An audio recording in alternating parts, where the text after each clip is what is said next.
প্রিয় বন্ধুরা, আসসালামু আলাইকুম। আমি পড়ছিলাম ওয়েস্টার্ন গল্প, নাম শয়তানের চক্র। এখন শুরু করছি দ্বিতীয় অংশ। ৫। পলায়ন পর্ব সবার অগোচরে সারা গেলেও থ্রি ফর্কসের বড় রাস্তায় ঘুরে বেড়ানো মোটেই বুদ্ধিমানের কাজ হবে না, পরিষ্কার বুঝতে পারছে বব। ধূলিমলিন রাস্তায় অল্পখানিক দূর গেল ও তারপর ঢুকে পড়ল একটা গলির মধ্যে। একটা পরিত্যক্ত সেলুন আছে এখানে। গলিটার ঠিক ওপাশেই জেলখানা। সেলের দেয়ালে ধূপধাপ ধাক্কা দিচ্ছে ক্রমাগত জ্যাকের দেহ। ভোঁতা শব্দ কানে এলো ববের। ডেপুটি প্রাণপণে লোকের দৃষ্টি আকর্ষণের চেষ্টা করছে। দাঁত বেরিয়ে পড়ল ববের। এত সহজে কারো কানে যাবে না লম্যানের মুক্তিকামী আবেদন। জেলের পিছনে ঘুরে একটা সরু রাস্তায় বেরিয়ে এলো বব। ১০-১২ গজ দূরে একটা দোকানের পেছনে চেয়ারে বসে ঢুলছে এক বুড়ো। ঘোড়াটাকে ধীর কদমে নিঃসারে চালাচ্ছে বব। লোকটাকে অতিক্রম করতেই হবে ওকে। গন্তব্য যেহেতু শহর ছাড়িয়ে উত্তরে ওর। মনে মনে আশা করছে বুড়োর অলক্ষ্যে পেরিয়ে যেতে পারবে। এতে সুবিধা হচ্ছে মার্শাল ফিরে এসে ওকে নিখোঁজ দেখে যতই তল্লাশির চিন্তা করুক না কেন, নিশ্চিত হতে পারবে না ও এ তল্লাটেই আছে নাকি ওয়াইয়োমিং রওনা হয়ে গেছে। রওনা হয়ে যাবে ও, নিজেকে শোনালো। নিজের স্বার্থের কথা, ভবিষ্যতের কথা ওর নিজেকেই ভাবতে হবে। কিন্তু এও জানে বিবেক ওকে ছাড়বে না। ম্যাথুসদের জন্য যথাসাধ্য না করলে কখনোই শান্তি পাবে না। ওদেরকে সাবধান করে দেয়া ওর কর্তব্য। দ্বন্দ্বাচ্ছন্ন বুড়োটাকে যতদূর সম্ভব এড়িয়ে ঘোড়াটাকে এগিয়ে নিয়ে চলল ও। লোকটাকে পেরোনোর সময় আর চোখে একবার দেখে নিল। বুড়োর কোনো ভাবান্তর নেই দেখে স্বস্তি বোধ করল। রাইডার ওর ঘুমের ব্যাঘাত ঘটাতে পারেনি এতটুকু। থ্রি ফর্কসের আরেকজন বাসিন্দার সঙ্গে দেখা হয়ে গেল ববের। ছোট্ট একটা ছেলে। শহরের সীমান্তে মুখোমুখি পড়ে গেল ওরা। কিন্তু ছেলেটা কোনো আগ্রহ না দেখাতে আপ ছেড়ে বাঁচল বব। এ মুহূর্তে অনেকখানি সহজ বোধ করছে ও। সবার নজর ফাঁকি দিয়ে পার হয়ে আসা গেছে। ম্যাথুসদের রাঞ্চে যাওয়ার রাস্তাটা সামনে বিছিয়ে পড়ে আছে। অনুচ্চ টিলাগুলোর মধ্য দিয়ে উত্তর পশ্চিমের দৈত্যসম ব্ল্যাকফুট পর্বতসারির দিকে এঁকে বেঁকে চলে গেছে পরিচিত ট্র্যাকগুলো। রেঞ্জটির পায়ের কাছে অবস্থান ম্যাথুসদের রাঞ্চটির। বব ডিলান নিশ্চিত, দোষী হোক অথবা নির্দোষ, এ মূল্যকে পাওয়া যাবেই ওদের। ছেলেবেলায় ঘুরে বেড়াতো ওরা মেঘাচ্ছন্ন উঁচু এলাকাটিতে। প্রতিটি গভীর ক্যানিয়ন এবং লম্বা লম্বা রিজগুলো ছিল ওদের খেলার জায়গা, লুকানোর আদর্শ স্থান। ডেসমন্ড বাগলি এবং তার পসি বাহিনীর হাত এড়াতে চাইলে খুব সম্ভব ক্যাটামাউন্ট ক্যানিয়নের কেবিনটিতে গা ঢাকা দেবে ম্যাথুস ভাইরা। ছেলেবেলায় ওখানে খেলাধুলো করতো ওরা। পরে বড় হয়ে হরিণ শিকারের তাঁবুতে পরিণত করেছিল ওটাকে। এখন কিভাবে ব্যবহৃত হচ্ছে জায়গাটা খোদা মালুম। আছে কিনা তাই বা কে জানে। হয়তো ভেঙে চুরে পড়ে গেছে, কিংবা বিদ্যুৎ ঝড়ে পুড়ে ছাই। মৌসুমে মাঝে মধ্যে ভয়াবহ ঝড়ের কবলে পড়ে পড়ে ভস্মীভূত হয় ব্ল্যাকফুট কান্ট্রির নানা স্থান। কিন্তু তারপরও ববের ধারণা হলো রাঞ্চে না থাকলে ম্যাথুসদের ওই কেবিনেই পাবে। রাস্তাটা ভাগ হয়ে গেছে দুভাগে। একটা শাখা গেছে ডান ধার ঘেঁষে পূবমুখ হয়েছে, অপরটা ঘুরে গেছে বাঁয়ে। দ্বিতীয় শাখাটিতে বের মুখ ফেরালো বব। পুরানো কিছু কিছু পরিচিত ল্যান্ডমার্ক চোখে পড়ল ওর। 1 ঘন্টা পরে ম্যাথুসদের প্রপার্টির দক্ষিণ সীমান্তে পৌঁছল। ছোটবেলায় গ্লেন, হার্শেল আর সে মিলে ওখানে একটা শিলাস্তূপ খাড়া করেছিল। গাদা করা পাথরের মধ্যখানে লোহার একটা রড বসিয়ে দিয়েছিল ক্রেগ ম্যাথুস। নিজের মনের মতো করে সাজিয়েছিল ওটাকে। রাঞ্চটির অন্য 3টি সীমানাও নির্দেশ করা হয়েছে একই কায়দায়। গ্রীষ্মের শেষাশেষি হলেও গ্রামাঞ্চলের সৌন্দর্য দৃষ্টি কাড়ল ববের। চারপাশে কমতি নেই ঘাসের, গ্রীষ্মের খরতাপে শুকনো যদিও। একটা দুঃখবোধ সহসা গ্রাস করল ববকে। ক্রেগ ম্যাথুজের অক্লান্ত পরিশ্রমে গড়ে তোলা রাঞ্চটার কি করুণ পরিণতি ছেলেদের হাতে পড়ে। কিন্তু মরে গেলে একটা মানুষের পক্ষে আর কি বা করা সম্ভব? তার তিল তিল সাধনায় গড়ে তোলা একটা জিনিস উত্তরাধিকারদের অযোগ্যতায় মাটিতে মিশে যেতে পারে। গাছপালার ঠাস বুননি লক্ষ্য করা যাচ্ছে এখানে। বাইরে সিকি মাইল দূরে ঝোপঝাড়ের ঘন জটলা। পেটাকে মুখ করল বব। রাঞ্চটির নিকটবর্তী হচ্ছে সে। কাজেই উন্মুক্ত জায়গায় বেরিয়ে পড়া মোটেই সমীচীন হবে না। এ অঞ্চল চষে ফেলছে সদল বলে বাগলি নিশ্চিত। দেখে ফেলতে পারে। ঝোপের সারির কাছে চলে এসেছে বব। কৈশোরে প্রচুর খরগোশ শিকার করেছে ওরা এখানে। এ মুহূর্তে একটা লম্বা বৃত্তাংশ তৈরি করে ওটা চিরে বেরিয়ে গেল ও। রাঞ্চে পৌঁছতে একটা পথ আবিষ্কার করেছিল ওরা। খুঁজছে এখন সেটা। ব্যথা উপলব্ধি করলো অব্যবহৃত রাস্তাটাকে গিলে খেয়েছে ক্রমবর্ধমান ঝোপঝাড়। ঘোড়াটার গতি সামান্য কমে যাওয়া ছাড়া আর বিশেষ কোনো অসুবিধে হলো না এতে। এখন ঘন জট পাকানো ট্যামারাক আর স্কাব ওকের মধ্য দিয়ে পথ করে নেয়া ছাড়া গতি নেই। অবশেষে ঝোপের আড়াল পেয়েছিল বলে ভাগ্যকে ধন্যবাদ জানালো ও। রাঞ্চ হাউসটির 1 মাইলের মধ্যে যখন পৌঁছেছে মানুষের কণ্ঠস্বর কানে এলো। মুহূর্তে সজাগ হয়ে গেল সে। আচমকা থেমে পড়ল বব। লুকানোর জায়গা খুঁজল চারধারে। গলা শুনে অনেক লোক মনে হলো এদিকেই আসছে।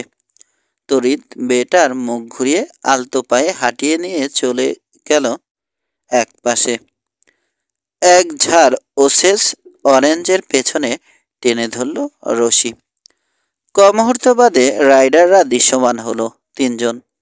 ইনভেস্টিগেটর কার্টলি ব্রাউন আর তার 2 চেলা রেনে এবং এডো। রাগে থমথম করছে কার্টলির মুখের চেহারা। কণ্ঠস্বর গম্ভীর এবং রুড। এতগুলো লোক মিলে ম্যাথুসদের ধরতে পারল না? আশ্চর্য লাগছে আমার। হোল্ড আপের পর ওরা এখানে এসেছে সবাই জানে। দলের একজন আঘাত পেয়েছে গুরুতর। তোমাদের কি মনে হয় কোথায় যেতে পারে ওরা? সহকর্মীরা নিশ্চুপ। ক্রুদ্ধ কার্টলি থুতু ফেলল মাটিতে। আচ্ছা, এমন তো না মার্শাল চাই আমরা ওদেরকে খুঁজে না পাই? ম্যাথুসরা তো স্থানীয় লোকই এখানকার। তলে তলে হয়তো শার্ট আছে, কে বলতে পারে। লাল চুলো লোকটা অর্থাৎ রেনি মাথা নাড়ল। না, আমার তা মনে হয় না। বরঞ্চ মনে হয়েছে ম্যাথুসদের কেউ তেমন একটা পছন্দ করে না। রেনি ঠিকই বলেছে, বলল এডো। স্টেজ ড্রাইভারের জন্যে সবার মায়া আছে দেখলাম। আমরা ওদের ধরতে পারলে মার্শালকে আর জেলে নিতে হচ্ছে না। শহরের মানুষের যা মনোভাব। নিচু গলায় কার্টলি কি বলল শুনতে পেল না বব। ওদেরকে আরো কাছে চলে আসতে দেখলো। বুকটা ধরাস ধরাস করতে লেগেছে। ও যেখানে ঘাপটি মেরেছে ঠিক সেই বরাবর আসছে লোকগুলো। লম্বা একটা শ্বাস টেনে হিপে হাত রাখলো সে। কার্টলি এবং তার লোকেরা দাঁড়িয়ে পড়েছে গজ মাত্র দূরে ছোট্ট একটা খোলা জায়গায়। অর্ধ বৃত্তাকারে ঘুরে ওর ঝোপটার মুখোমুখি হলো। ববের গুপ্ত স্থানের দিকে তীক্ষ্ণ নজর কার্টলির। উদ্বেগ বেড়ে চলেছে ববের। কাটলিওকে দেখতে পায়নি নিঃসন্দেহ ও, কিন্তু ওর বা ঘোড়াটার ক্ষীণতম নড়াচড়া আকর্ষণ করবে গোয়েন্দার দৃষ্টি। স্যাডেলে জমে বসে রইল সে, প্রয়োজনে লড়তে প্রস্তুত। কিন্তু তিনজনের বিরুদ্ধে জেতার সম্ভাবনা কতটুকু তার? ওরা এদিকেই কোথাও আছে, বলল ইনভেস্টিগেটর। এরও নড়ে উঠল স্যাডেলে। মার্শাল কি কিছু টের পেয়েছে মনে করো? ওর কথা কেড়ে নিল কাটলি। না, কিভাবে পাবে? এসব কথা জোরে বলা বলি করা ঠিক নয়। লোকজন চলাফেরা করে এদিকে, শুনে ফেলতে পারে। রেনে মুখ খুলল এবার। পাহাড়গুলোর এদিকে অন্তত সখানে ক্যানিয়ন আছে। কোনো একটায় লুকিয়ে বসে আছে ওরা। মাস ভরে খুঁজেও হয়তো নাও পেতে পারি। এক জায়গায় তো আর বসে থাকবে না বদমাশগুলো। রান্স হাউজে ফিরে যায়নি তো? এডো শুধালো। সন্দেহ আছে, বাগলি ওখানে দুজন লোক রেখে এসেছে। ম্যাথুসদের দেখতে পেলে ছেড়ে দেবে না, বলল রেনি। ওরা অত বোকা না, মতামত দিল কার্টলি। ওখানে মরতে যাবে কোন দুঃখে? তথ্যগুলো কাজে লাগবে ববের। গেলেন এবং হার্শেলের খোঁজে রান্স হাউজে গিয়ে সময় নষ্ট করার কোনো দরকার পড়বে না এখন আর। এদের কথায় আরেকটি বিষয় পরিষ্কার হলো ওর কাছে। ম্যাথুস ভাইরা পলাতক।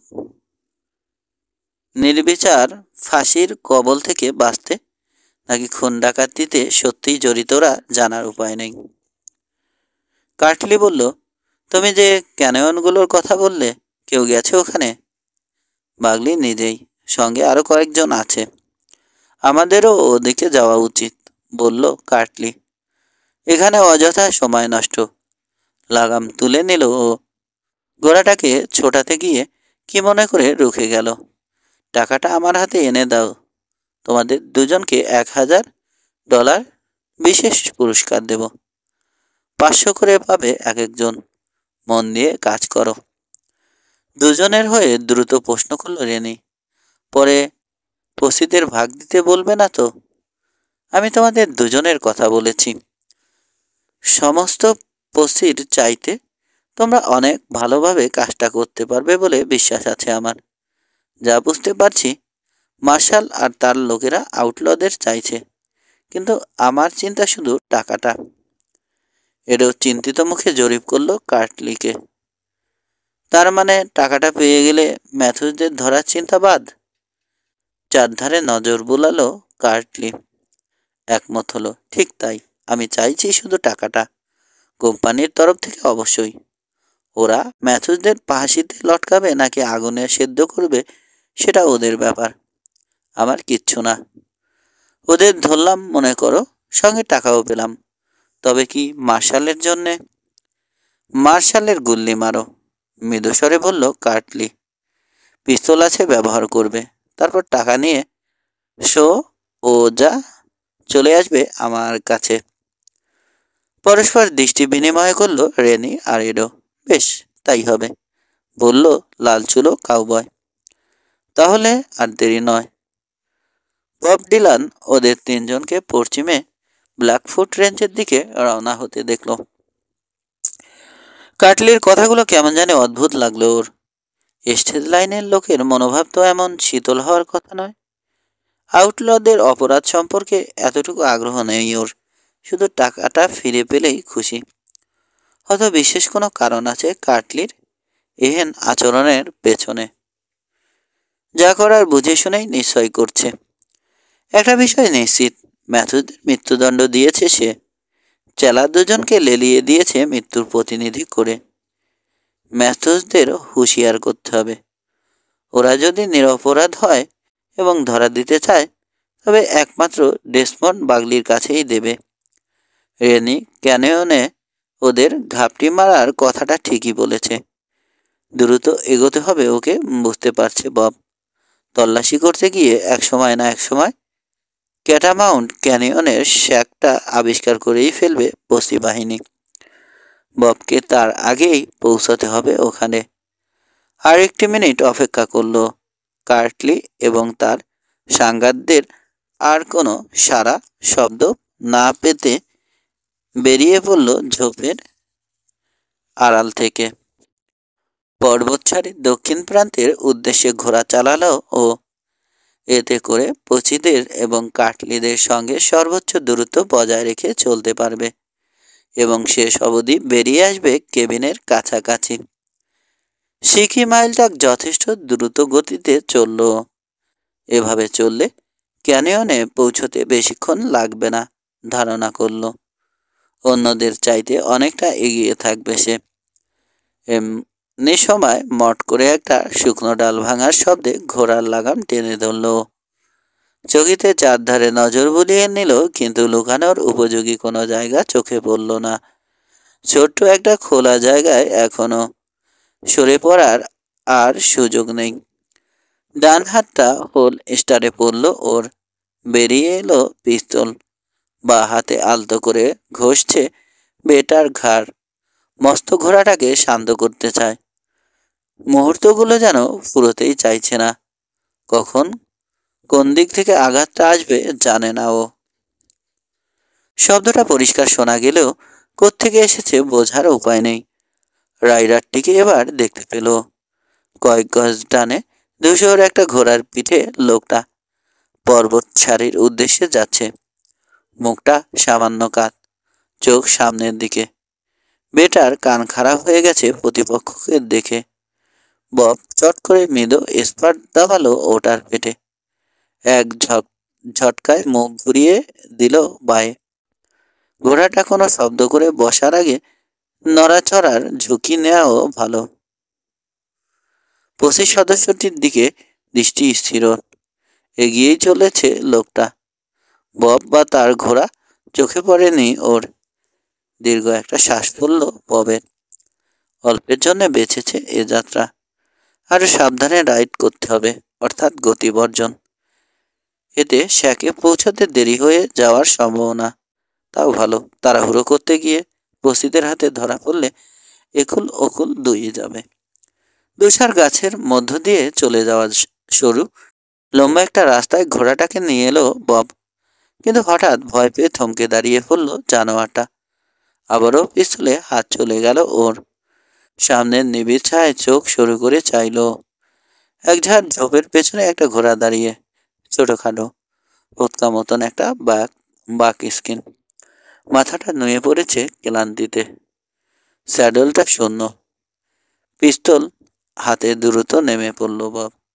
এগিয়ে গেল কদম। টেইলের একপাশে পড়ে আছে একটা মানুষের অন্ধকার কাঠামো। ধূসর শার্টটার পেছনটা রক্তাক্ত। তড়িৎ ওর পাশে চলে এলো বব।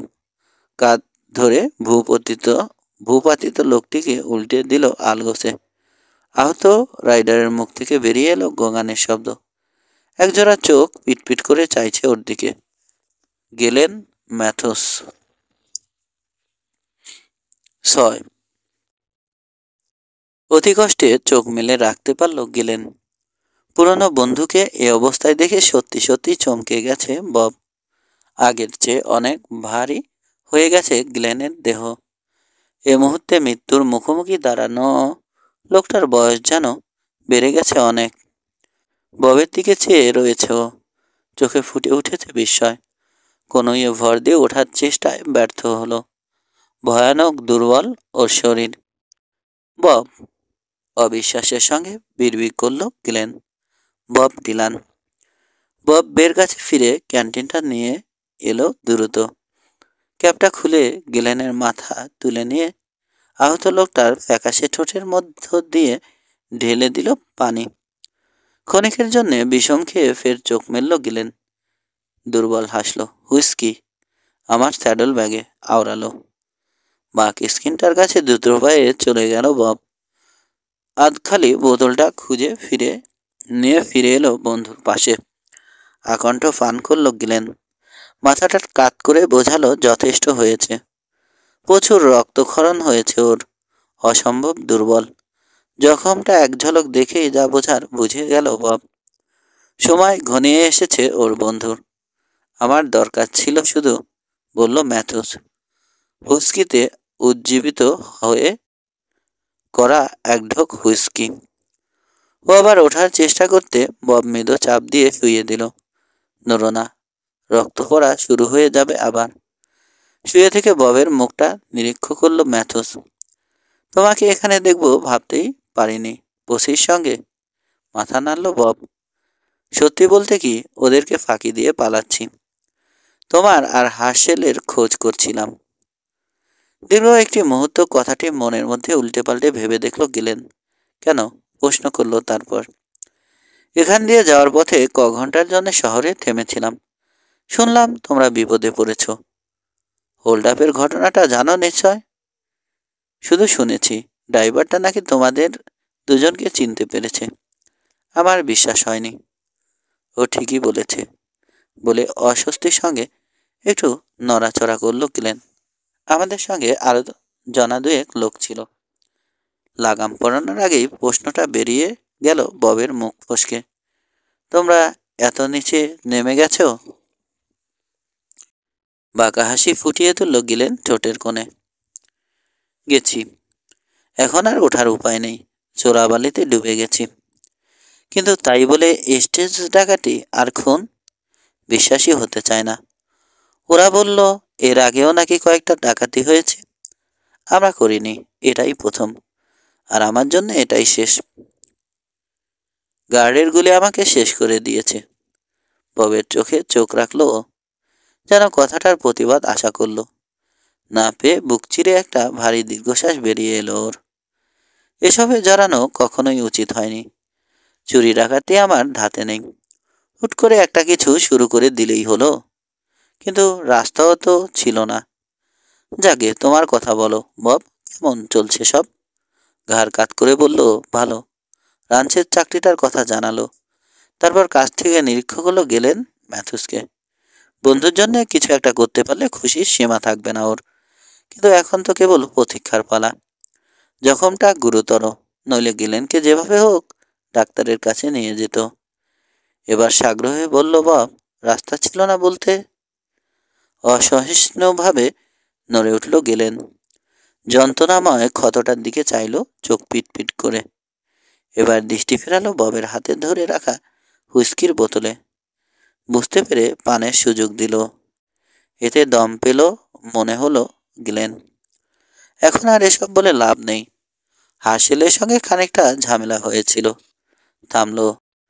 মাথাটা একবার ঝটকা মারল অভ্যাস বসে। মৃদু হাসি ফুটল ববের মুখে, ভঙ্গিটা মনে পড়তে। তোমার যাওয়া উচিত হয়নি বব। আমাদের সর্বনাশ হয়ে গেল। আর কি করার ছিল? বলল বব। জুলিয়ার হার্শেলের কথা ভেবে। ওর কথা কেড়ে নিল গেলেন। তুমি হার্শেলের জানির দোস্ত ছিলে, আওড়ালো গেলেন। ওর দোষগুলো চোখে পড়তো না তোমার। মেয়েটাকে সেভাবে কখনোই চাইনিও। তোমার সঙ্গে ঠোকাঠুকি করাটাই উদ্দেশ্য ছিল, তুমি যাতে জুলিকে না পাও। কোনো জবাব দিল না বব। একটু পরে বলল, জুলিকে দেখলাম। ওদের বিয়ে হয়নি শুনে খুব আশ্চর্য লেগেছে। কারণটা অবশ্য বলেছে। রাঞ্চের অবস্থা পড়ে যাওয়ায় হার্শেল আর বিয়ের ঝামেলায় যেতে চায়নি। গলা খাঁকড়ে নিল গেলেন। আকস্মিক খিঁচুনিতে বিকৃত হয়ে গেল ম্লান সেনাল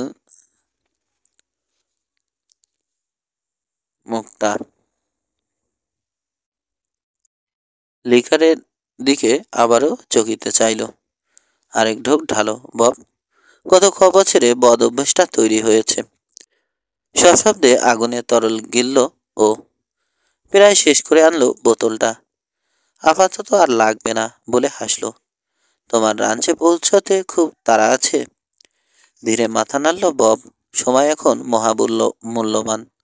প্রতি ঘন্টায় হ্রাস পাচ্ছে ওর কাজটা পাওয়ার সম্ভাবনা। কিন্তু মুখে বলল, না, হাতে প্রচুর সময়। চমৎকার। তোমার কাছে ছোট্ট একটা অনুরোধ রাখতে চাই। আমার পক্ষে আর কোনোদিন হার্শেলের দেখাশোনা করা সম্ভব নয়। অথচ ও এমন ছেলে, চোখে চোখে রাখতে হবে। তুমি যাওয়ার পর থেকে পাগল বানিয়ে ছেড়েছে আমাকে। আজ একে মারছে, কাল তাকে ধরছে। ওকে বারবার ঝামেলা থেকে ছাড়াতে ছাড়াতে ক্লান্ত হয়ে পড়েছিলাম।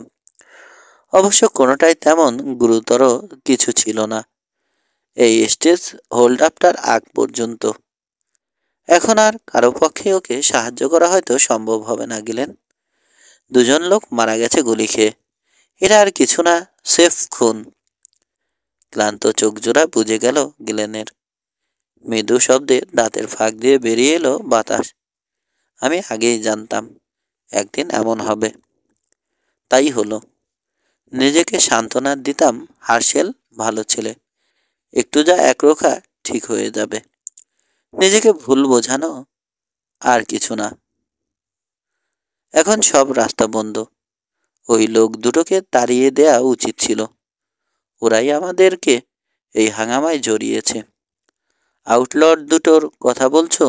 হ্যাঁ, মার্ভ হিউজ আর কিম টমিলসন, দুটোই খুনি। ওরা এখন হার্শেলের সঙ্গে। না, ক্যানিয়নের পুরানো শ্যাকটাই ওদের দেখা হবে। কোনটার কথা বলছি বুঝতে পারছো তো? সায় জানালো মাথা ঝাঁকিয়ে বব। সকালে হোল্ড আপের পর বিচ্ছিন্ন হয়ে গেছি আমরা। পচি চলে গেলে বিকেলে ওখানে দেখা করার কথা ছিল। ববের চোখে প্রশ্নটা দেখতে পেয়ে বলল গেলেন, আমি গুলি খেয়েছি জানে না হার্শেল। জানলে আমার সঙ্গে থাকতো। টাকার বাক্সটা নিয়ে ওকে সটকে পড়তে বলে আমরা তিনজন গুলি চালাচ্ছিলাম। সবাই ব্যস্ত ছিলাম যার যার যান বাঁচাতে। আমার কপালটা খারাপ। সবার একই দশা, বলল বব। গোটা এলাকায় তন্ন তন্ন করে খোঁজা হচ্ছে ওদের। শুধু যে বাগলি আর তার পশি বাহিনী তাই না, স্টেজ লাইনের গোয়েন্দা আর তার দুজন সহকারীকে নিয়ে হাজির হয়ে গেছে। পার পাবে না কেউ। উন্মত্ত জনতার আর কার্টলির দেখা মাত্র গুলির নির্দেশের কথা চেপে গেল। আরো ভয় পাইয়ে দিয়ে কি লাভ। কাশতে গিয়ে বুকের ভেতর ঘর করে উঠল গিলেনের। ববের দিকে চেয়ে হাসলো। আরেক ঢোক দেবে খেতে বব? খেলে হয়তো ভালো লাগতো। কেমন আধার দেখছি চোখে। বোতলটা উপর করে ধরল বব গিলেনের মুখে। লক্ষ্য করলো শেষ বিন্দুটুকু অবধি গলৎকরণ করলো ওর বন্ধু। এবার খালি বোতলটা ছুঁড়ে মারল ঝোপে। একটা অনুরোধ রাখতে চাই বলেছিলাম। তোমার সময় হবে তো? তুমি বলো গেলেন, আমি আমার সাধ্যমতো করব। এত অস্বস্তিতে ভুগছো কেন? শাকে যাও। মারবার কিমের আগে পৌঁছতে হলে দেরি করা চলবে না। দেখো হার্শেলকে টাকাটা মার্শালের হাতে তুলে দিয়ে আত্মসমর্পণে রাজি করাতে পারো কিনা। ধরা পড়ার আগে কাজটা করলে শাস্তি কমতে পারে। বিরতি দিয়ে শক্তি সঞ্চয় করে নিল গিলেন। ও গোলাগুলির মধ্যে ছিল না। বাগলিকে কথাটা বলো। কার গুলিতে ড্রাইভার আর গার্ড মারা পড়েছে জানি না, কিন্তু হার্শেল তখন ওখানে ছিল না। টাকার বাক্স নিয়ে শ্যাকে ফিরছিল। আবারও ইতস্তত করল গিলেন ম্যাথুস। কথাগুলো গুছোতে বেগ পেতে হচ্ছে। ক্রমেই কমে আসছে বাক শক্তি। আমি যদ্দূর পারি করব গেলেন, তুমি শান্ত হও, বলল বব। তুমি গুলি খেয়েছ শুনলে বোধোদয় হতে পারে ওর। দুর্বলভাবে মাথা নাড়ল গেলেন। হয়তো, কিন্তু কিম আর মার্ভের ব্যাপারে সাবধান। ওরা ভয়ঙ্কর। নিজেদের ভাগ খোয়ানোর কথা শুনলে মাথায় আগুন চড়ে যাবে ওদের। এ ধরনের লোক আমার ভালোই চেনা আছে। তুমি এ নিয়ে ভেবো না। দাঁত বেরিয়ে বলল ম্যাথুজের। তবে তো হলোই। তুমি ব্যাপারটা সামলাতে পারবে মনে হচ্ছে। তোমার উপর আগেও ভরসা রাখতাম আমি। মরণাপন্ন লোকটির শেষ কথাগুলো শুনতে সামনে ঝুঁকে পড়ল বব। শ্বাসের শব্দ শোনা যাচ্ছে না। শার্টের ভেতর দিয়ে বুকে হাত রাখল। ক্ষীণ হৃদস্পন্দন অনুভব করল। খুবই মন্থর এবং দুর্বল। সহসা একটা নিঃসঙ্গ বোধ গ্রাস করল ওকে। গেলেন। রুক্ষ স্বর ফুটল ওর কণ্ঠে। চোখ মেলল গেলেন। বহু কষ্টে একটুখানি হাসি ফুটিয়ে তুলল বেদনার্ত মুখে। সময় হয়ে গেছে ভাই। ভাগ্যিস দেখা পেলাম তোমার। চলে যাওয়া উচিত হয়নি তোমার। শব্দগুলো ঝাপসা হয়ে নিস্তব্ধতায় রূপ নিল। নিস্তেজ পালস পরীক্ষা করলো আবার বব। স্তব্ধ। মারা গেছে ওর অন্যতম ঘনিষ্ঠ বন্ধু গেলেন ম্যাথুস। 7। বন্ধুর পাশে দীর্ঘ কয়েকটি মিনিট দাঁড়িয়ে রইল বব। জঙ্গলের নীরবতার ঘেরা টোপ কৈশোরের দিনগুলোর কথা মনে পড়িয়ে দিল। ওরা তিনজন একসঙ্গে কত মজাই না করেছে। ছোট ভাইকে আর ওকে দেখে শুনে রাখার একটা মনোভাব ছিল গ্লেনের, এবং সেজন্যে আজ মারা পড়তে হলো বেচারাকে। ওর এহেন মৃত্যু মন থেকে মেনে নিতে পারল না বব। ঘুরে বাক স্কিনটাকে টেনে নিয়ে এলো ও। কর্তব্যকর্মে আবেগকে প্রশ্রয় দেয়া চলবে না। শহরে গ্লেনের লাশটা নিজে নিয়ে যেতে পারলে ভালো হতো, কিন্তু উপায় নেই। গিলেনের আত্মা নিশ্চয় বুঝবে ব্যাপারটা। গিলেনের মৃতদেহ তুলে নিয়ে স্যাডলে আড়াআড়িভাবে শোয়ালো বব। ভালো মতন বেঁধে দিল যাতে পড়ে না যায়। বিষণ্ণতায় ছেয়ে রয়েছে ওর অন্তর, কিন্তু মন খারাপ করে লাভ কি, বোঝালো নিজেকে। এখন কাজের সময়। লাগামের ফাঁস বাক স্কিনটার মাথায় গলিয়ে নিজের ঘোড়ার দিকে ফিরল। স্যাডলে বসে দড়ি ধরে টেনে মেইন টেইলে ফিরিয়ে আনলো গিলেনের ঘোড়াটাকে। মৃতদেহ বহনকারী ঘোড়াটাকে থ্রি ফর্কসের দিকে মুখ করিয়ে চাপড় মারল ওর দেহে। রওনা হয়ে গেল জানোয়ারটা। কটনউডের বিস্তৃত ছায়ায় পরবর্তী পদক্ষেপ সম্বন্ধে ভাবতে বসল বব। হার্শেল গিলেনের কথা শুনলে আজ এমন প্যাকে পড়তো না, মরতে হতো না গিলেনকেও। হার্শেলের জন্যে এখন কিছুই করার নেই ববের। আইনের এবং সাধারণ মানুষের চোখে অপরাধী সে। ওয়াইয়োমিংয়ের রাস্তা ধরা উচিত ওর, বুঝতে পারছে বব। দেরি করলে নিজেরই ক্ষতি। কিন্তু মৃতপ্রায় গ্লেনকে যে কথা দিয়েছে সে, হার্শেলকে খুঁজে বের করে বোঝানোর চেষ্টা করবে। জানে এসবে কাজ হবে না, তবু চেষ্টা করবে সে, প্রতিশ্রুতি যখন দিয়েছে। সূর্যের দিকে চাইল। বিকেলের সবে শুরু।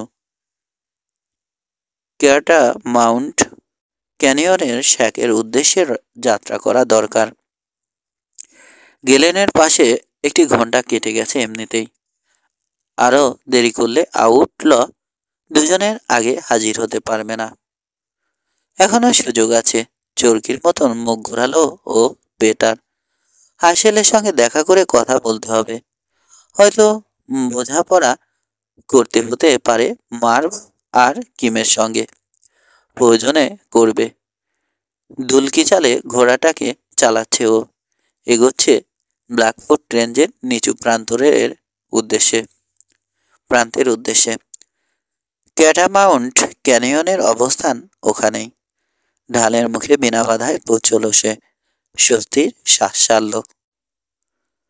এর মানে বাগলি, কার্টলি এবং পশি বাহিনীর সমস্ত সদস্য, যারা পর্বত সারির বিভিন্ন ঢালে তল্লাশি চালাচ্ছে, এখনো উত্তরে রয়ে গেছে।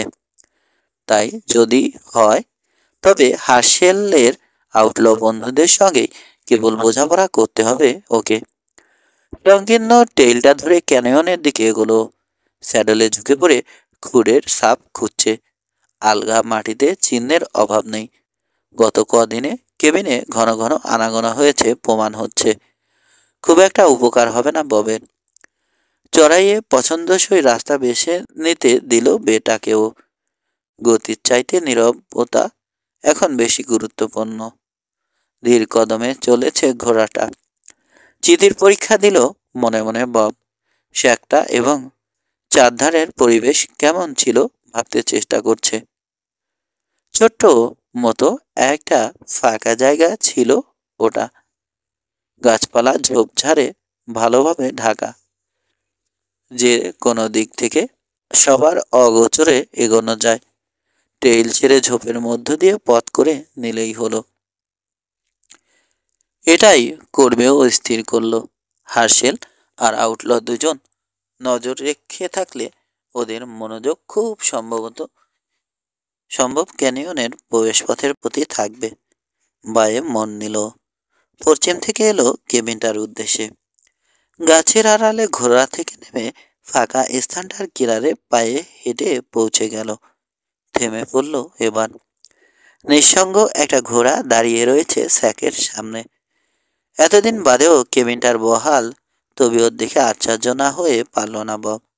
স্পষ্টত গিলেন আর হাসেল এটাকে নিয়মিত মেরামত করেছে, এমনকি কিছু কিছু উন্নতিও চোখে পড়ার মতো। ওখানটায় 3-4 মিনিট অপেক্ষা করলো ও নিশ্চিত হয়ে নিল ঘোড়াটার আরোহী ছাড়া আশপাশে আর কেউ নেই।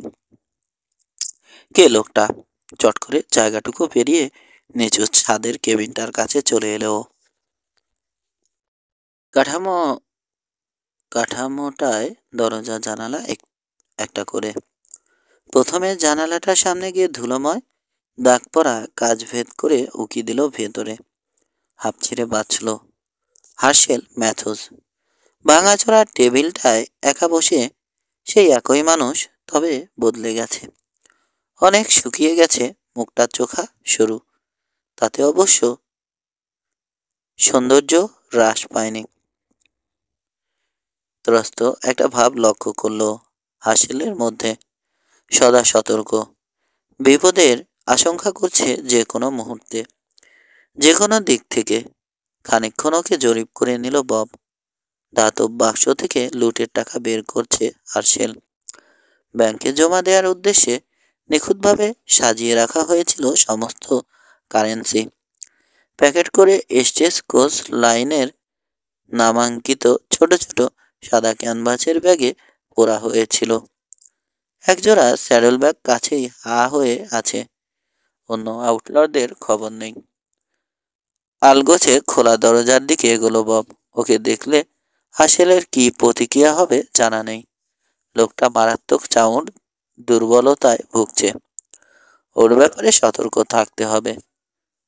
দোরগোড়ায় থমকে দাঁড়ালো বব। টেবিলে কাজে মগ্ন হার্শেল। 3জন মিলে বানিয়েছিল এটা একটা টুল শেডের বাতিল তক্তা দিয়ে। মুহূর্তে মনে পড়ে গেল ওর। নিঃসারে ভেতরে পা রাখলো।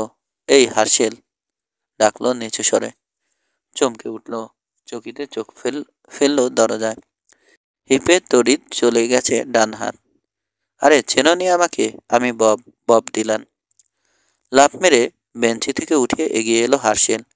মুখে ছড়িয়ে পড়েছে হাসি। বব, হঠাৎ কোত্থেকে? ববের প্রসারিত হাতটা চেপে ধরল, টেনে নিয়ে গেল ঘরের ভেতর দিকে। এখানে কি মনে করে? যাচ্ছিলাম এখান দিয়ে, বব বলল, কণ্ঠস্বরে সামান্য তীক্ষ্ণতা। টেবিলে পড়ে থাকা টাকার প্যাকেটগুলোর দিকে চোখ। হাসি মুছে গেল হার্শেলের। ববের হাত ছেড়ে দিয়ে এক কদম পিছু হটে গেল। তুমি পসির লোক? মাথা নাড়ল বব। আমাকে খুঁজছে ওরা। জেলে ধরে নিয়ে যাওয়ার পর থেকে কিভাবে মুক্ত হলো জানালো সংক্ষেপে। 2 মুহূর্ত নিশ্চুপ রইল হার্শেল। তার মানে তুমি সবই জানো? সবই জানি, পাল্টা বলল বব। প্রথমে বিশ্বাস করিনি, উপায় ছিল না। দেউলিয়া হয়ে গিয়েছিলাম, তাই বলে আউটল। আবার নতুন করে শুরু করা যেত। কি নিয়ে? তুমিও দেখি গ্লেনের মতো কথা বলছো। আদর্শের চুইংগ্রাম চিবিয়ে পেট ভরে না, বুঝলে? ক্রুদ্ধ স্বরে বলল হার্শেল। শুরু করতে এটা চাই বলে টেবিলের টাকার দিকে তর্জনী দেখালো। গিলেন আর আমি আবার দেরি হয়ে গেছে হার্শেল, গিলেন মারা গেছে। ধীরে ধীরে ঘুরে চাইল হার্শেল, মুখের চেহারা ছাইবর্ণ। গিলেন মারা গেছে? মাথা নাড়ল বব। টেইলে দেখা হয়েছে ওর সঙ্গে। বেচারা পিঠে রাইফেলের গুলি খেয়েছিল। দেখা হওয়ার কিছুক্ষণ পরই মারা গেছে। বেঞ্চিতে ধপ করে বসে পড়ল হার্শেল। আগেই বোঝা উচিত ছিল। অসহায় অনুচ্চ কণ্ঠে বলল, মানুষের ভাগ্য কখনো বদলায় না। একবার দুর্ভাগ্য পিছু নিলে আর ছাড়ে না। গিলেন এসব কাজ একদমই পছন্দ করতো না। বলতো কাজ করলে খাওয়ার অভাব হবে না। আমি কানে তুলিনি। মনে হচ্ছে গুলিটা আমিই মেরেছি। বব কিছু বলল না। প্রতিটি কথাই সত্য। একগুঁয়েমির ফল হাতে নাতে পেতে শুরু করেছে হার্শেল ম্যাথুস। তিক্ত কথা জিভে এসে গিয়েছিল ববের। সামলে নিল শেষ পর্যায়ে। ক্ষত স্থানে ছুরির খোঁচা দেয়া নিরর্থক। গেলেন আমাকে কিছু বলতে বলেছে, তোমাকে এসব ছেড়ে দিতে বলেছে। ওর ধারণা আমার সঙ্গে গিয়ে বাগলির হাতে টাকাটা তুলে দিয়ে তোমার আত্মসমর্পণ করা উচিত। যত দেরি করবে বিপদ বাড়বে বই কমবে না। মাথা নাড়ল হার্শেল। এমনিতেই অনেক দেরি হয়ে গেছে বব। হয়তো হয়নি, দেখো গ্লেনের পরামর্শে উপকার হবে। তোমার তাই ধারণা? বললাম তো হবেই। আর গেলেন বলে গেছে গোলাগুলি বা খুনের ঘটনায় তুমি জড়িত ছিলে না। আমি উকিল নই, আদালতে এর কি প্রভাব পড়বে জানি না, তবে কিছু তফাৎ তো হবেই। খুন? টাকার কারণে ড্রাইভার আর গার্ড মারা গেছে, তোমার ভাইকে নিয়ে তিনজন। নিথর বসে রইল হার্শেল দীর্ঘক্ষণ জীর্ণ বেঞ্চিটাতে। বাইরে গাছের জটলা থেকে একটা শোকাকুল ঘুঘু বিলাপ করে উঠল। বহুদূর উত্তরে শোনা গেল ক্ষীণ ফাঁকা একটা গুলির শব্দ। এখন আর লাভ কি, বলতে আরম্ভ করে থেমে গেল হার্শেল। সুযোগ কোথায় আমার? আবারও শুরু করে থেমে গেল। নিজের চিন্তাভাবনা সম্পর্কে স্পষ্টতই অনিশ্চিত। কে জানে, জবাবে বলল বব।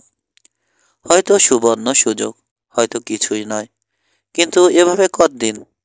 বাগলি কাটলিদের এ যাত্রা ফাঁকি দিতে পারো যদি, কেউ না কেউ সারাটা জীবন ধরে পিছে লেগে থাকবে তোমার। এ খেলায় একটাই ফল হার্শেল, তোমার হার।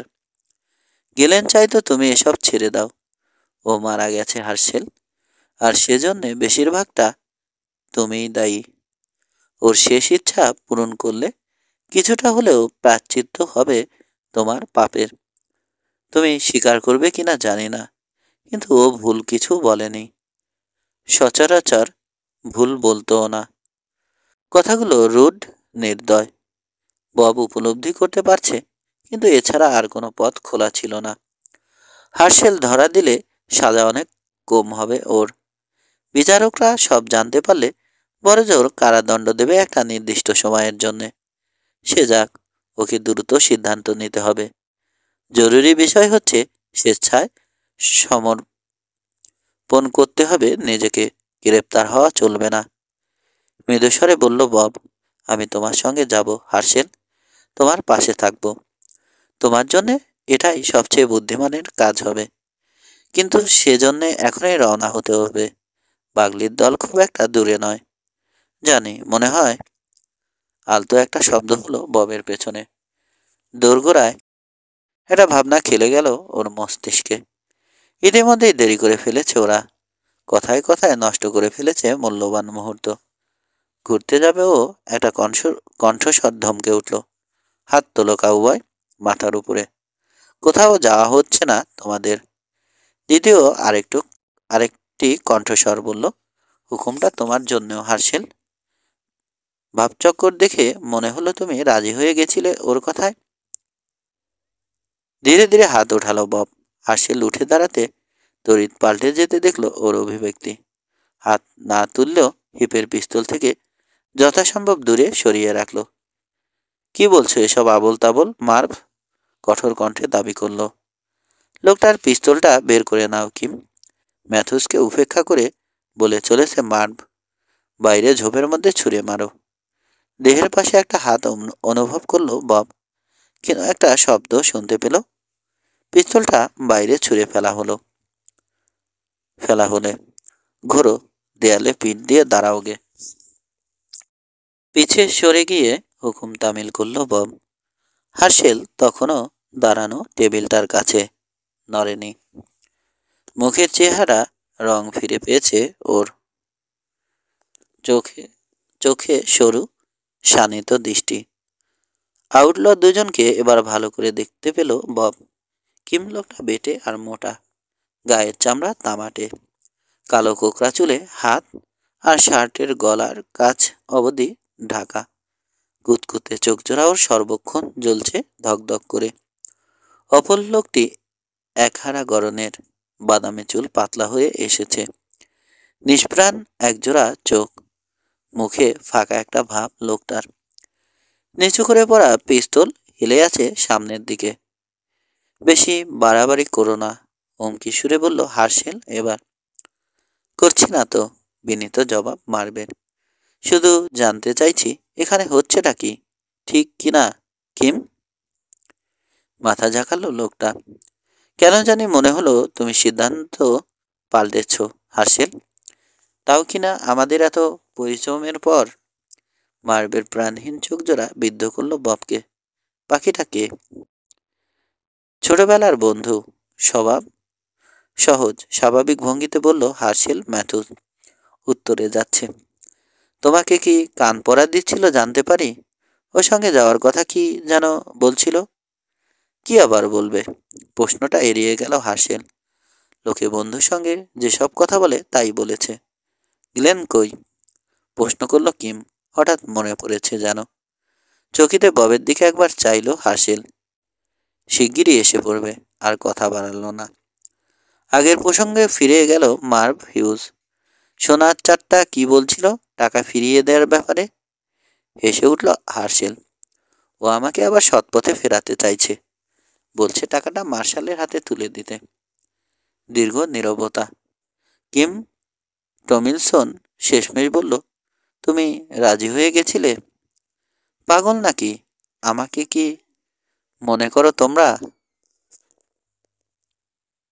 একদৃষ্টে চেয়ে রইল বব বন্ধুর দিকে। ওর কথায় বিন্দুমাত্র প্রভাব পড়েনি হার্শেলের উপর। মন দিয়ে ওর যুক্তি শুনেছে। একমত হওয়ার ভান করে আসলে টাকাটা রেখে দেয় মনস্থ করেছে। গিলেনের মৃত্যু কিংবা ববের বন্ধুত্বের দাবি গৌণ ওর কাছে। আউটলো বন্ধুদের আসার অপেক্ষায় ধানাই পানাই করে আটকে রেখেছিল ববকে। মার্ভ হিউজকে সম্পূর্ণ সন্তুষ্ট মনে হলো না। অপলক চোখে হার্শেলকে নিরীক্ষ করছে। শুনে আমার কিন্তু তা মনে হয়নি। হাল ছেড়ে দেয়ার ভঙ্গিতে শ্রাগ করল হার্শেল। তুমি মাথা মোটা লোক মার্ভ, কিছুই বোঝো না। ওর সঙ্গে কথা বলে সময় নষ্ট করছিলাম এটাও বলে দিতে হবে? জানতাম তোমরা এসে পড়বে যে কোনো মুহূর্তে। আর একে তো চেনো না। পিস্তলের চালু হাত। ভাগ্য ভালো তোমাদের এ দরজার দিকে পিঠ ফিরিয়েছিল। তা না হলে তোমাদের একজন, কে বলতে পারে, দুজনেই দুজনে হয়তো এতক্ষণে দাঁত ছড়কুটে পড়ে থাকতে। আবছা আগ্রহ খেলে গেল মার্ভের চেহারায়। ফার্স্ট, হ্যাঁ? তর্কাতীত জবাব দিল হার্শেল। তারপর আচমকা দৃষ্টি ফেরালো ববের দিকে। এখানে সংসেজে দাঁড়িয়ে আছো কেন? ঘোড়াটা নিয়ে কেটে পড়ো। থামো, গর্জে উঠল মার্ভ। এই চাদু কোথাও যাচ্ছে না। খুনে বসি বাহিনী ঘুরে বেড়াচ্ছে চারপাশে। একে ছেড়ে দিলে সোজা গিয়ে শালাদের ডেকে নিয়ে আসবে। না, তা করবে না, বলল হার্শেল। ওদের সঙ্গে সাপে নেউলের সম্পর্ক এরও। থেমে ফিরে চাইল ববের দিকে। তোমার কথা দিতে হবে। শহর ছেড়ে সোজা চলে যাবে, টাফও না করে, বুঝতে পেরেছ? জবাব দিতে যাবে বব, ওকে থামিয়ে দিল মার্ভ। ওর কথার দাম কি? আমার এক কথা, এ অঞ্চল ছেড়ে জ্যান্ত বেরিয়ে যেতে চাই। কোথাকার কোন ভবঘুরের জন্য এত বড় ঝুঁকি নিতে যাব কেন? কিম টমিলসন বলল, আমারও একই মত। এমনই দেবে গেছি কাদায় যে বেরোবার উপায় নেই। এই পাখিটার গান চিরদিনের জন্য বন্ধ করে দিলে হয় না? না হলে কখন কোথায় আমাদের ধরিয়ে দেবে তার ঠিক নেই। কাজটা শিগগিরই সেরে ফেলা দরকার, বলল মার্ভ হিউজ। পসি এদিকে আসবে, বেশি দেরি নেই। ববের দিকে ঠান্ডা চাহনি ফিরালো ও। শীত দ্বারাবে শীতল একটা চোট নেমে গেল দীর্ঘদেহী রাইডারটির। তবে নার্ভ এখনো শক্ত রয়েছে ওর। সামনে মৃত্যুর খাড়া ঝুলছে জানে সে। আমি একে চিনি, বলল হার্শেল। সত্যি বলতে কি, একসঙ্গে বড় হয়েছি আমরা। গেলেন আমি দুজনেই। আপন ভাইয়ের মতো ছিলাম আমরা তিনজন। ববের ব্যাপারে আমি তোমাদের গ্যারান্টি দিতে পারি, সে মুখ খুলবে না। ওসব বুঝে না, বলল মার্ভ। কোনো ফাঁক রাখতে চাই না আমরা। তুমি না পারলে আমি ওর ব্যবস্থা করছি, প্রস্তাব করল কিম। বন্ধু বলে দ্বিধা করছো বুঝতে পারছি। লম্বা 1 মিনিট কি যেন ভাবলো হার্শেল, তারপর শ্রাগ করলো। হয়তো তোমাদের কথাই ঠিক, কোনো ঝুঁকি হয়তো নেওয়া উচিত হবে না, প্রচুর টাকার ব্যাপার যখন। গুড, মৃদুস্বরে বলল মার্ভ, মুখটা উদ্ভাসিত শয়তানি হাসিতে। আমাকে সুযোগটা দিচ্ছ? ওর হাত কতটা ফাস্ট দেখতে পারলে হতো। হার্শেল হিপে হাত বাড়িয়ে হোলস্টারে একটু উঁচু করলো পিস্তলটা, তারপর ছেড়ে দিল। না, কাজটা আমার। ও আমার জন্য এখান পর্যন্ত ছোকছোক করে চলে এসেছে। ঝামেলাটা দূর করার দায়িত্ব আমার উপরই বর্তায়। হিমশীতল শোনালো হার্শেলের কথাগুলো ববের কানে। ঠান্ডা স্রোতটা আবারও অনুভব করলো। এই হার্শেল ম্যাথুজের অস্তিত্ব সম্পর্কে একেবারে অজ্ঞ ছিল সে। আমাকে লাগবে? কিমের প্রশ্ন। না, বলল হার্শেল, আমাদের জলদি পালাতে হবে এখান থেকে। স্যাডল ব্যাগে টাকাগুলো ভরে ফেলো তোমরা। ডেঞ্জারফিল্ড স্টেজ লাইনের থলে ব্যবহার করব না আমরা। শোনো কিম, কেবিনটার একটু পেছনেই একটা ঝর্ণা আছে, ক্যান্টিনগুলো ভরে নাও। যেখানেই যাই পানি লাগবে, দেরি করো না। আমার হয়ে গেল বলে পিস্তল বের করে ববের বরাবর ধরল। কিম বেরিয়ে গেল পানির ব্যবস্থা করতে, আর টাকা ভরার দায়িত্ব নিল মার্ভ। বেরো, বলল হার্শেল। ভুরু নাচিয়ে বাইরের খোলা জায়গাটা দেখালো। হাত ওঠাও মাথার উপরে। কোথায় নিয়ে যাচ্ছ? মার্ভের জিজ্ঞাসা। পশ্চিম দিকে যে ছোট্ট নালাটা আছে সেখানে। মার্শালের একে দেখার দরকার কি? বিড়বিড় করে সম্মতি জানিয়ে কাজ চালিয়ে গেল মার্ভ। আমি দুঃখিত বব, বলল হার্শেল। বুঝতেই তো পারছো আমার হাত পা বাঁধা। একা হলে আলাদা কথা ছিল, কিন্তু আমার পার্টনাররা তো আর তোমাকে চেনে না। অবিশ্বাস খানিকটা কেটে গেছে ববের, মাথা দোলালো দুপাশে। তুমি এত নিচে নেমে গেছো ভাবতে পারিনি হার্শেল। আউটল খুনি। আমার ঘনিষ্ঠ ঘনিষ্ঠ বন্ধুর এই অধপতন কিছুতেই মেনে নিতে পারছি না। বিশ্বাস হতে চায় না। মানুষ সারা জীবনে নতুন কিছু শিখছে, জানছে। অমনোযোগের সুরে বলল হার্শেল। কিমকে পাশ কাটিয়ে ফাঁকা জায়গাটা পেরিয়ে গাছের জটায় প্রবেশ করলো ওরা। প্রতি পদক্ষেপে হিম হয়ে এলো ববের রক্ত। ঝিরে দৌড় দেওয়ার ইচ্ছেটাকে দমন করলো অতি কষ্টে। পালাতে পারবে না। ঘাড় আর মাথার পেছনটায় অবিরাম একটা কাটার খোঁচা টের পাচ্ছে। চারদিকে চোখ বোলালো। মরিয়ার মতন ভেবে চলেছে কোনো ফন্দি যদি আসে। তোমার ফাঁসি কেউ ঠেকাতে পারবে না, বলল। অন্যান্য সমস্যাগুলো হয়তো জেলের ঘানি টেনে মেটাতে পারবে, কিন্তু এটার কথা আলাদা। অনেকে জানতো তোমার সঙ্গে দেখা করতে আসছিলাম আমি। জুলি তাদের একজন।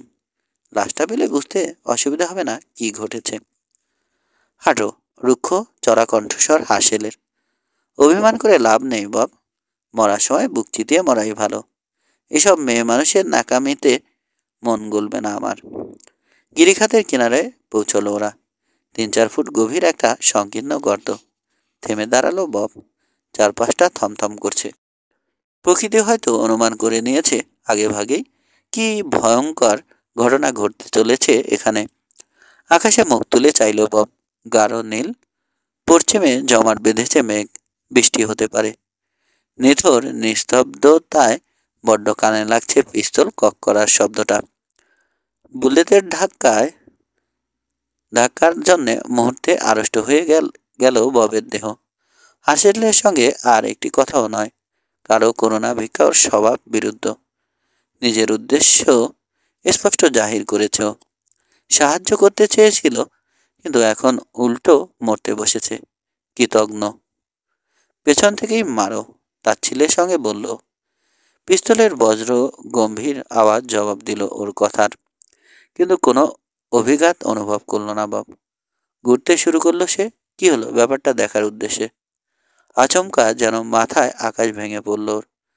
ঘূর্ণায়মান দুনিয়াটায় অসংখ্য উজ্জ্বল বাতি বিভা ছড়াতে লাগলো। তারপর নিষিদ্র অন্ধকার।